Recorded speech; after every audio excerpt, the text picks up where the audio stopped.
नमस्कार दोस्तों, आप सबका स्वागत है आपके अपने यूट्यूब चैनल एग्ज़ाम वॉरियर्स में। दोस्तों, मैं आप लोगों के साथ आज एक वैसे टॉपिक को लेकर के आया हूं जिससे प्रत्येक किसी भी प्रतियोगी परीक्षा में एक न एक प्रश्न पूछे जाने की संभावना रहती है। तो आप लोग सभी जानते होंगे कि हम जब मुग़ल साम्राज्य पढ़ते हैं तो उसमें एक आपको आता है मराठा साम्राज्य, जो कि भारत में एक शक्तिशाली साम्राज्य के रूप में उभर करके जो आया। तो हम इस टॉपिक को इसलिए आप लोगों के साथ चर्चा करने वाले हैं कि क्यों इस टॉपिक में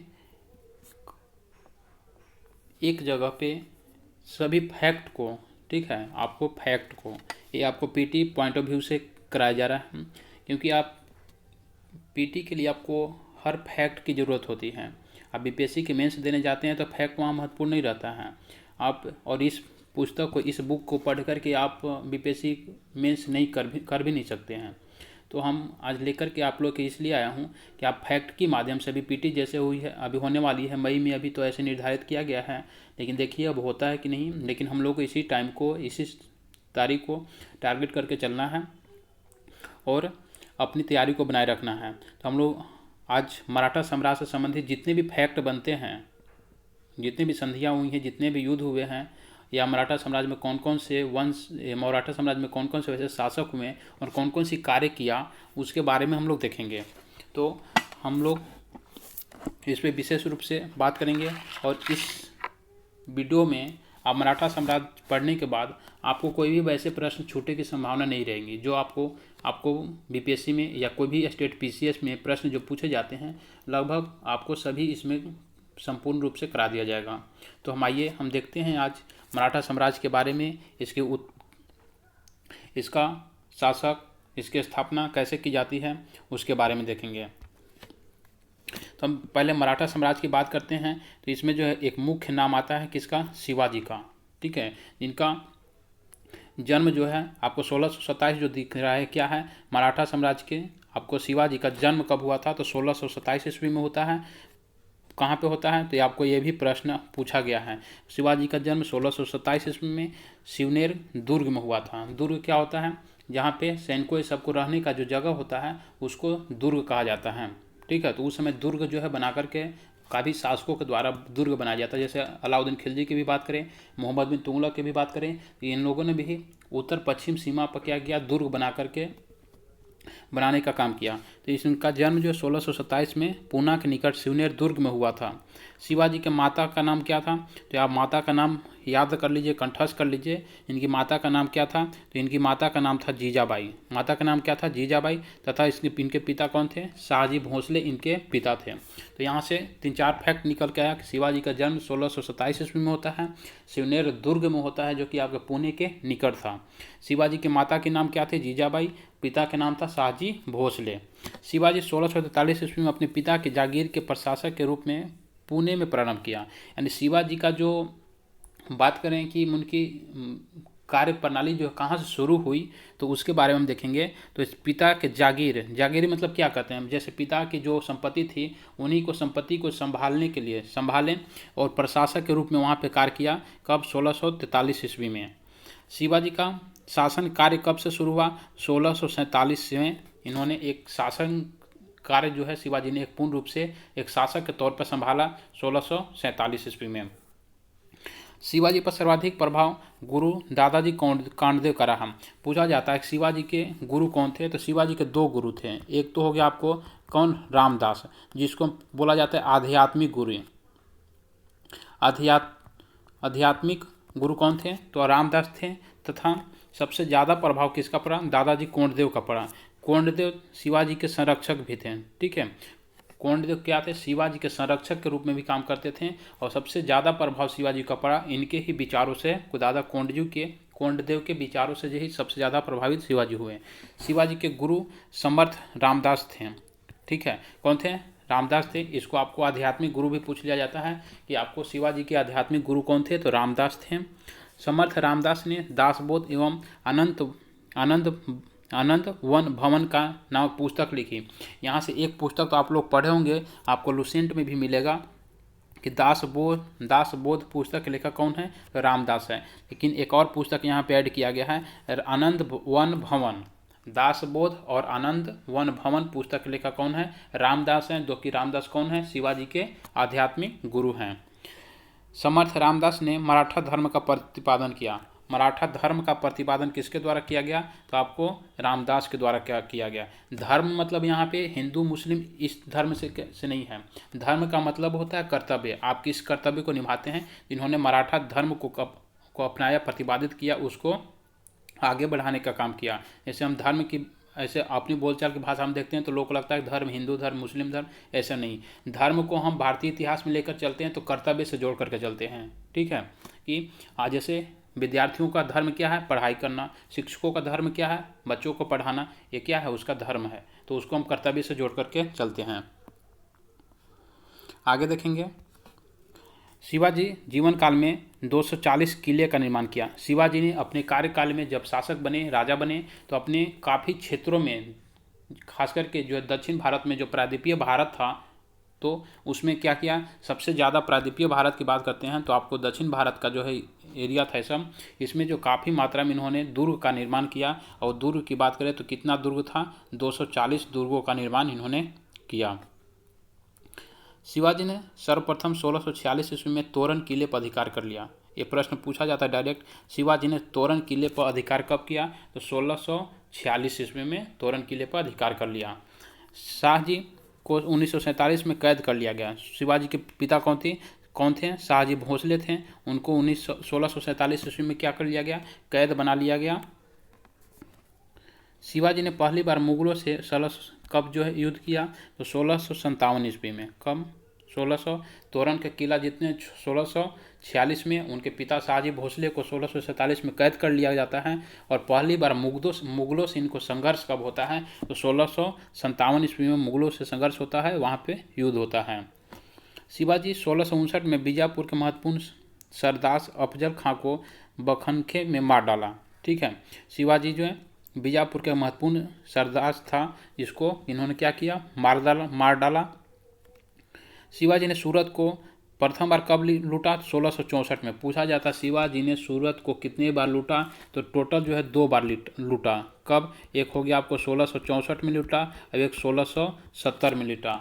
ठीक है, तो शिवाजी ने 2 बार सूरत को लूटा। पहला 1664 ईस्वी में।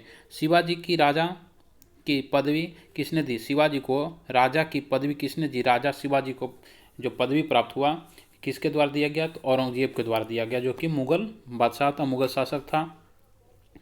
शिवाजी ने राज्याभिषेक गढ़ में 1674 ईस्वी में काशी के प्रसिद्ध विद्वान, यहाँ से 3-4 फैक्ट निकलेंगे। शिवाजी ने राज्याभिषेक कब करवाया? 1674 ईस्वी में किया। और उसी 1674 ईस्वी में किया। और कहाँ पे किया? रायगढ़ में किया। कहाँ पे किया? रायगढ़ में किया। ये किसके द्वारा इन जो राज्याभिषेक जो करवा रहे थे, तो वहाँ पे अभी भी क्या होता है देखते हैं, पूजा पाठ होता है तो पंडित लोग को बुलाया जाता है। उस तरह से उन्होंने भी राज्याभिषेक जब करवाया तो काशी के प्रसिद्ध एक विद्वान थे जिनका नाम था क्या था? गंगा भट्ट। इनके द्वारा जो है करवाया गया। ठीक है, और वहीं पे एक शिवाजी ने उपाधि धारण की, किसकी? छत्रपति की। अभी भी नाम सुनते हो कि छत्रपति शिवाजी। तो छत्रपति शिवाजी उपाधि कब इन्होंने धारण किया? जब इन्होंने राज्याभिषेक 1674 में रायगढ़ में किया। किसके द्वारा करवाया गया? तो गंगा भट्ट के द्वारा, जो कि वहाँ के रहने वाले थे, वाराणसी के रहने वाले थे।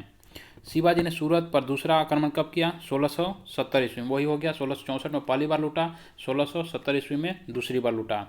शिवाजी का साम्राज्य स्वराज्य एवं मुल्द एकादिम नामक 2 विभागों में विभक्त था। शिवाजी का जो पूरे साम्राज्य जो था दक्षिण भारत प्रायद्वीपीय भारत में जो है वो क्या था? 2 भागों में विभक्त था। इन्होंने शिवाजी का मुख्य जो अभी की हम बात करें तो अभी का क्षेत्र कौन था? महाराष्ट्र वाला क्षेत्र, जो कि काफ़ी चर्चित था। शिवाजी का क्षेत्र वही था जो कि अभी वर्तमान में महाराष्ट्र है। तो इन्होंने वहाँ पे महाराष्ट्र में उसी जो है भाषा का, क्षेत्रीय जो भाषा है वहाँ की मराठी, अभी जो भी वहाँ की बहुत अच्छी भाषा पकड़ है वहाँ के लोगों की।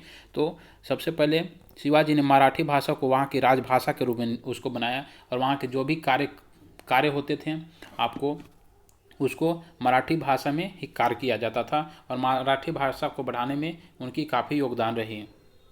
मराठी शब्दकोश की रचना रघुनाथ पंडित हनुमत ने किया। मराठी एक शब्दकोश है, उसकी रचना किसके द्वारा किया गया? रघुनाथ पंडित हनुमत के द्वारा किया गया। शिवाजी के मंत्रिमंडल को क्या कहा जाता था? बहुत ही फेमस है। किसी भी एग्जाम के लिए आपके लिए ये प्रश्न आपको पूछ लिया जाता है डायरेक्ट। शिवाजी के मंत्रिमंडल को क्या कहा जाता था? तो अष्टप्रधान कहा जाता था। ठीक है, क्योंकि इसमें अलग अलग 8 जो है ऐसे ग्रुप बनाए गए थे। जैसे अभी हम केंद्र में देखेंगे तो केंद्र में क्या होता है, एक मंत्रालय जिस तरह से बनाया जाता है। केंद्रीय मंत्री में होते हैं, रेल मंत्री होते हैं, वित्त मंत्री होते हैं, शिक्षा मंत्री होते हैं। उस तरह से उस समय जो शिवाजी ने अष्टप्रधान बनाया गया था। 8 अलग अलग समूहों का एक एक प्रधान बनाया जाता था, हेड बनाया जाता था, जो कि अलग अलग कार्यों को संचालित करता था, सुचारू रूप से उसको आगे बढ़ाने का काम करता था। तो इसमें देखेंगे, इसमें क्या था, बरगीर एक था, जिसमें ये शाही घुड़सवार थे जिन्हें राज्य की ओर शस्त्र मिलते थे, यानी कि घुड़सवारी करने का काम इन्होंने करता था। दूसरा की बात करेंगे, दूसरा क्या था, सिलेदार, इन्हें घोड़े एवं शस्त्र स्वयं खरीदने पड़ते थे। ठीक है, उनको जो क्या करता था, घोड़ा सरकार के द्वारा, यानी शिवाजी के जो आपको मंत्रिपरिषद था उसके द्वारा घोड़े प्रदान किए जाते थे। लेकिन सिलेदार क्या थे, तो उनको घोड़े खुद खरीद करके आने पड़ते थे और उसके माध्यम से उसकी रक्षा करना, उसके युद्ध में लड़ना, ये सब खुद करना पड़ता था। राजा राम ने 9वीं मंत्री को शामिल कर प्रतिनिधि नाम दिया। इसमें 9वीं मंत्री को नाम जोड़कर क्या किया, प्रतिनिधि नाम दिया। पेशवा का पद बालाजी विश्वनाथन के बाद वंशानुगत हो गया। ये भी प्रश्न काफ़ी पूछा जाता है आपसे कि पेशवा का पद किसके समय से वंशानुगत हो गया, तो बालाजी विश्वनाथ के समय से। पेशवा के सचिवालय को हुजूर दफ्तर कहा गया है। पेशवा के सचिवालय, जो अभी सचिवालय जो होता है, हम लोग सचिवालय के नाम से ही जानते हैं, चाहे केंद्र सरकार हो या स्टेट गवर्नमेंट हो। तो पेशवा के सचिवालय को क्या कहा जाता था, हुजूर दफ्तर कहा जाता था, जो कि कहाँ पे होता था, ये आपको पूना में स्थित था। सबसे महत्वपूर्ण दफ्तर अल बरीद दफ्तर था। सबसे महत्वपूर्ण दफ्तर कौन था, अल बरीद दफ्तर। गांव के मुख्य अधिकारी को पटेल अथवा पाटिल कहा जाता था। गांव के मुख्य अधिकारी को क्या कहा जाता था, पटेल अथवा पाटिल। अभी भी महाराष्ट्र में देखेंगे तो बहुत अभी बड़े बड़े ऐसे लोग मिलेंगे आपको, बहुत सारे लोग मिलेंगे जिनका टाइटल अभी भी पाटिल होता है, DY पाटिल, जो कि आप पूरे इंडिया में देखते होंगे। इसके DY पाटिल नाम से आपको स्कूल भी चलाई जाती है। और DY पाटिल जो है, एक बार बिहार के हम राज्यपाल भी रह चुके थे। ठीक है, तो DY पाटिल जो है एक स्कूल भी चलाई जाती है। तो ये पाटिल अभी भी क्या है, वहाँ भी जीवित है, वहाँ के लोगों के द्वारा टाइटल के रूप में प्रयोग किया जाता है। तो गांव के मुख्य अधिकारी जो होते थे वो किस रूप में होते थे, आपको पाटिल उनको कहा जाता था या पटेल कहा जाता था। शिवाजी ने भूमि मापने के लिए किसका प्रयोग किया, काठी नामक मापक का प्रयोग किया।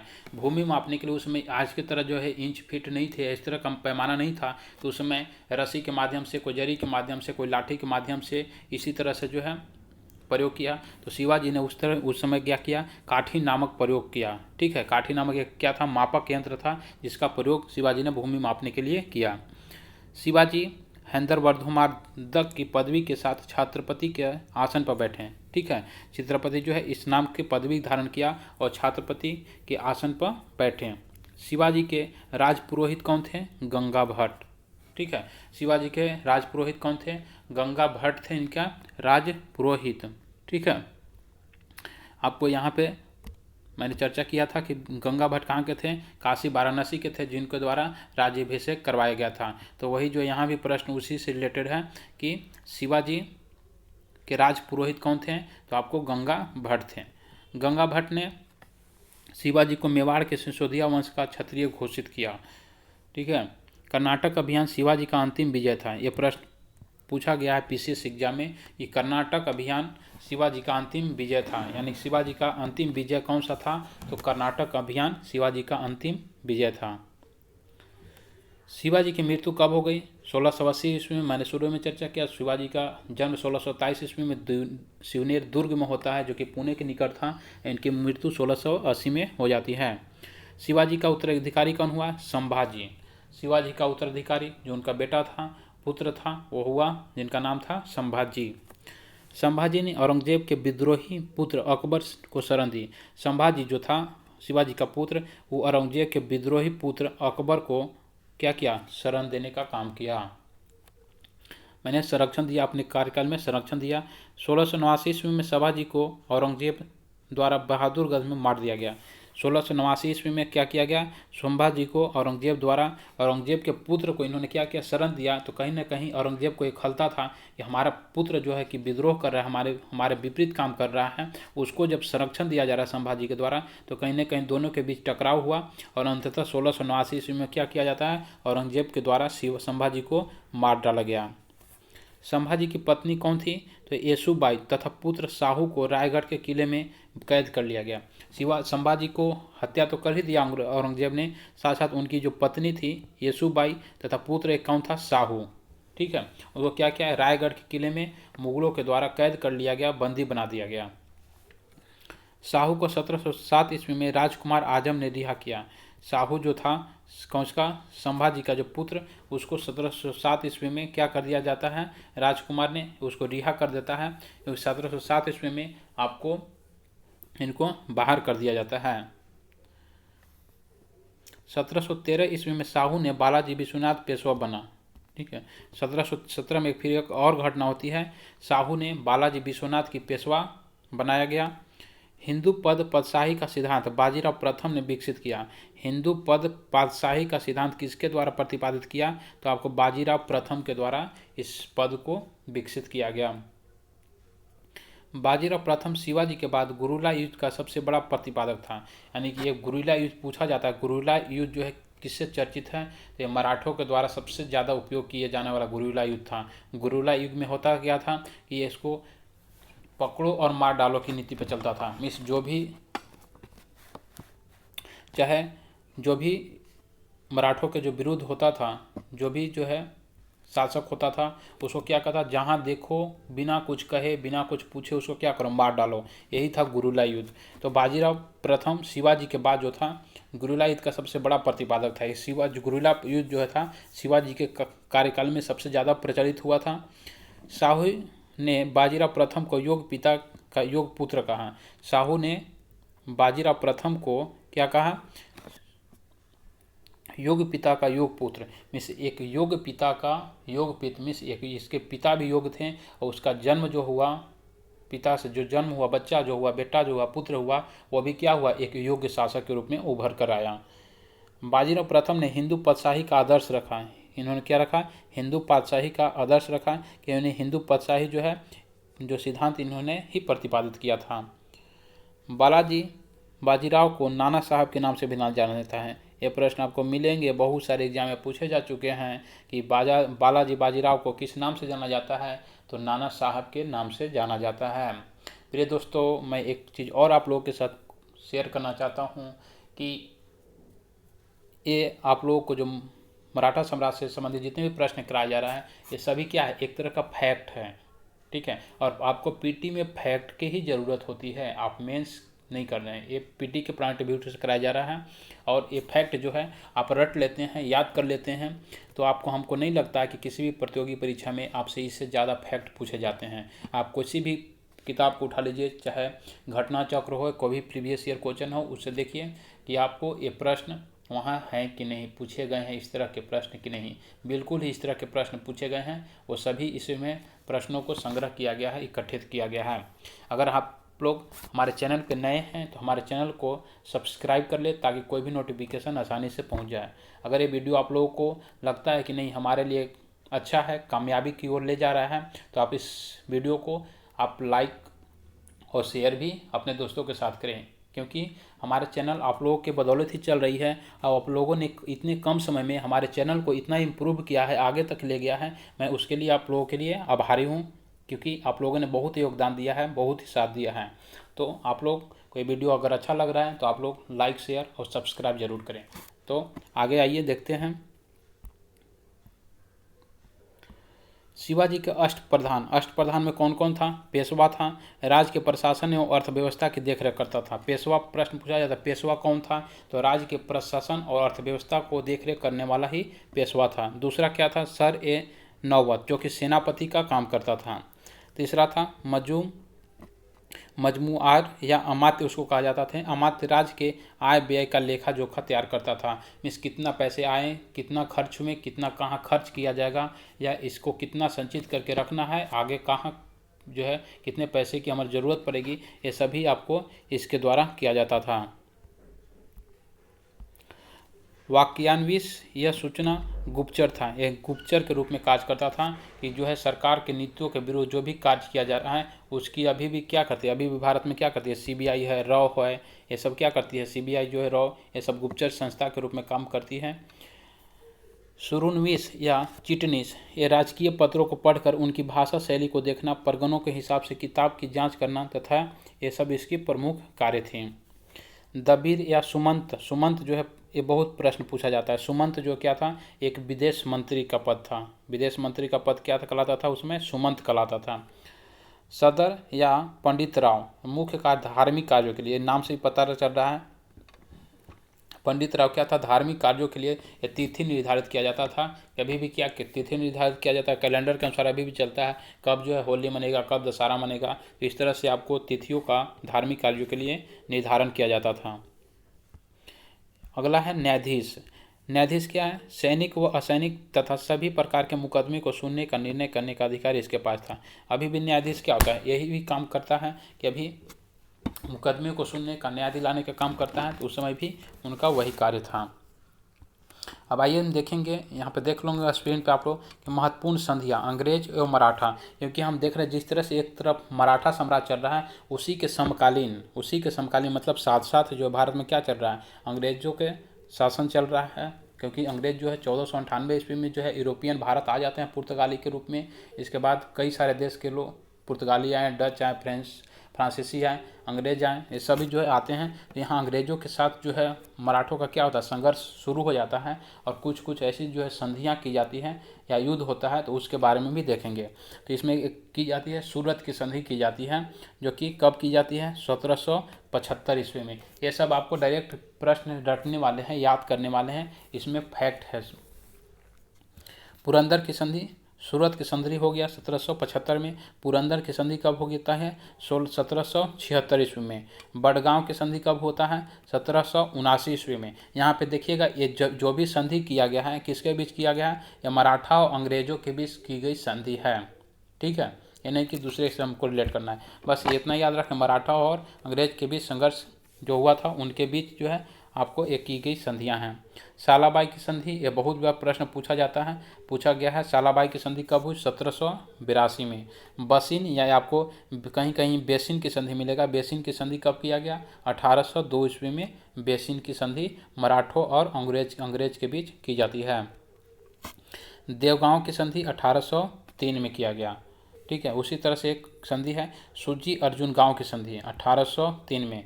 देवगांव की संधि, सूजी अर्जुन गांव की संधि, ये दोनों में गांव लगा हुआ है, तो दोनों गांव की संधि कब हुई, 1803 ईस्वी में मराठों और अंग्रेज के बीच होती है। राजापुर घाट की संधि कब होती है, राजापुर घाट की संधि 1804 ईस्वी में की जाती है। नागपुर की संधि, ये भी प्रश्न बहुत पूछा जाता है। नागपुर की संधि 1816 ईस्वी में किया गया, जबकि ग्वालियर की संधि 1817 ईस्वी में की जाती है। पूना की संधि, ठीक है, पूना की संधि कब किया गया, 1817 ईस्वी में पूना की संधि की जाती है। एक आप लोग पूना पैक्ट सुने होगा, पूना पैक्ट 1932 में गांधी और अम्बेडकर के बीच की जाती है, जो कि सांप्रदायिक आधार पर सांप्रदायिक पंचायत के नाम से भी जाना जाता है, कि दलितों के लिए अलग निर्वाचन की मांग किया गया था, तो वो अलग है पूना पैक्ट। यहाँ पूना की संधि है 1817 ईस्वी में। मांडसौर की संधि कब की जाती है, मांडसौर की संधि अंग्रेज और मराठों के बीच 1818 ईस्वी में की जाती है। तो ये कुछ फैक्ट थे जो कि मराठा साम्राज्य से संबंधित थे, और मुझको लगा कि ये सब फैक्ट जितने भी मराठा साम्राज्य है एक जगह पर अगर हम कर दे दूँ स्टूडेंट को, अपने विद्यार्थियों को अपने चैनल पे, तो कभी भी आसानी से रिवीजन कर सकते हैं 15-20 मिनट में। कहीं भी चल रहे हैं आप, टूरिस्ट पे हैं, यात्रा पे हैं, कहीं भी घर जा रहे हैं, कभी घूम रहे हैं, फिर रहे हैं, आप 15-20 मिनट समय निकाल कर मराठा को लगता है कि हमें कुछ डाउट हो गया है मराठा साम्राज्य में, तो यहाँ से आप आसानी से रिवीजन कर सकते हैं।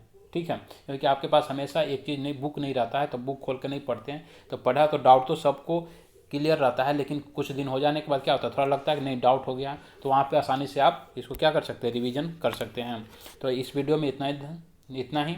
हम फिर अगले वीडियो में कुछ ऐसे ही चीज़ों को लेकर के आऊँगा जो कि आपके आने वाले आपको प्रतियोगी परीक्षा जो भी होने वाले हैं, जैसे बिहार दरोगा मेंस है, आपको बिहार पीटी बीपीएससी की है, इनसे संबंधित जो भी आपको इसमें इम्प्रूव किया जा सकता है, आपको फ़ायदा पहुँचा सकता है 1-2 नंबर का, उसको वैसे टॉपिक को मैं आप लोगों के साथ लेकर के आऊँगा और पुनः आप लोगों के साथ डिस्कस करूँगा। तो धन्यवाद दोस्तों, फिर मिलते हैं अगले वीडियो में। अभी के लिए इतना ही। आप लोग खुश रहिए।